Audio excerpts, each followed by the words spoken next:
¿Qué tal, mis queridos hermanos? Qué alegría que usted esté llegando a su célula donde estamos aprendiendo acerca de lo que Jesús mandó.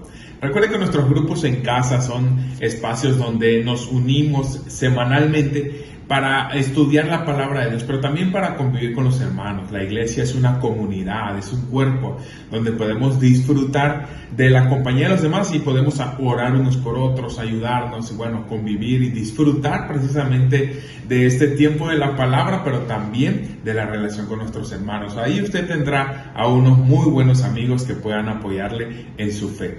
Así que le invito a que no falte a su grupo ninguna semana. Aparte que los estudios que estamos teniendo son muy importantes. También les recuerdo que semanalmente estamos aprendiendo un versículo y espero que ese versículo usted lo tenga escrito tal vez en el refrigerador, tal vez en el espejo y estélo repitiendo. Es muy importante tener la palabra de Dios en nuestros corazones y en nuestra mente.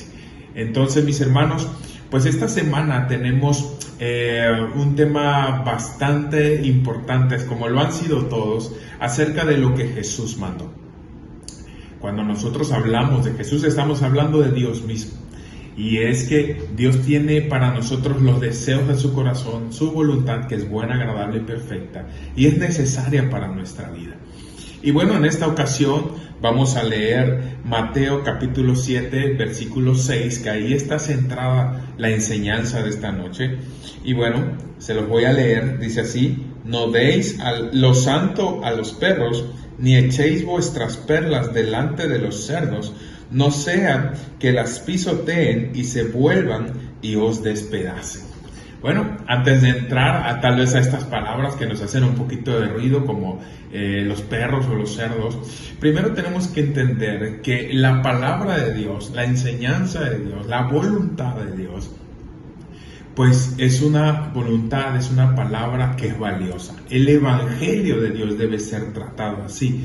Aquí lo menciona como si fueran perlas, como si fueran pues cosas de muchísimo valor. Y así es, el evangelio es de muchísimo valor y así debemos considerarlo nosotros. La palabra de Dios y estas buenas noticias transforman el corazón del hombre, dan una buena esperanza para la humanidad. Por lo tanto, nosotros tenemos que considerar eso primeramente como algo muy valioso. Y como es algo muy valioso, ahora sí, hablemos acerca de estos términos que se escuchan un poquito fuerte, como si fueran insultos a las personas, pero que en realidad está mostrando actitudes. Y quiero explicarle que los perros de esa época pues eran animales salvajes que deambulaban, mataban a animales débiles, más pequeños, representaban la vulgaridad, representaban la barbarie, la ignorancia. Y el cerdo como animal era prohibido porque se consideraba impuro al pueblo de Israel. Entonces, estas dos figuras representan precisamente a personas que desechan el evangelio, que desprecian incluso al mensajero que está dando esas palabras. Entonces, lo que Dios o Jesús nos está mandando aquí es que seamos inteligentes a la hora de compartir el evangelio. Habrá gente que es buena tierra y que recibe el evangelio con alegría y con esperanza.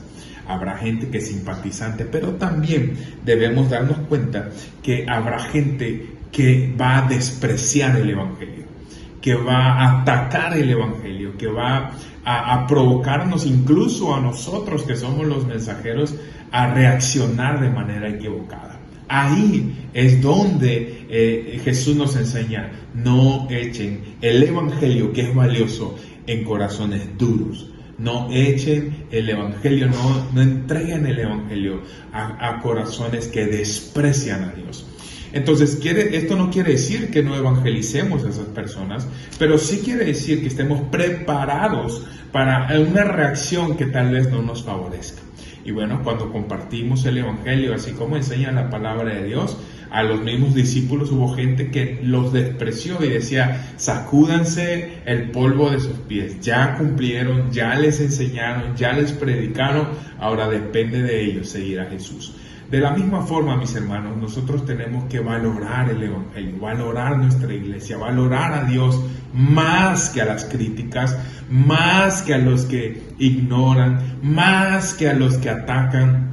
Mire, lo más importante es cómo Dios le ama, cómo Dios le considera a usted que ha recibido el Evangelio. Entonces usted predique, y aquellos corazones duros que estén en contra, que sean groseros, que tengan actitudes de desprecio hacia usted y hacia el Evangelio mismo, y hacia la iglesia y hacia Dios, pues entonces, mis hermanos, usted cumpla con evangelizar, compartir, y si lo desprecian, no se enganche con eso, tranquilo, deje que el Espíritu Santo haga la obra con ellos, pero usted siga evangelizando a otros que sí tengan un corazón dispuesto, una tierra donde la semilla del Evangelio pueda dar fruto. Así que, mis hermanos, preparados para aprender más acerca de estos versículos, para obedecer a Dios en sus mandatos, y ojo, porque donde hay obediencia hay bendición. Siga invitando a sus amigos a nuestros grupos, de verdad que es una bendición poder escudriñar la palabra de Dios. Guarde su hojita, apréndase el versículo, le animo a que siga adelante. Dios le bendiga.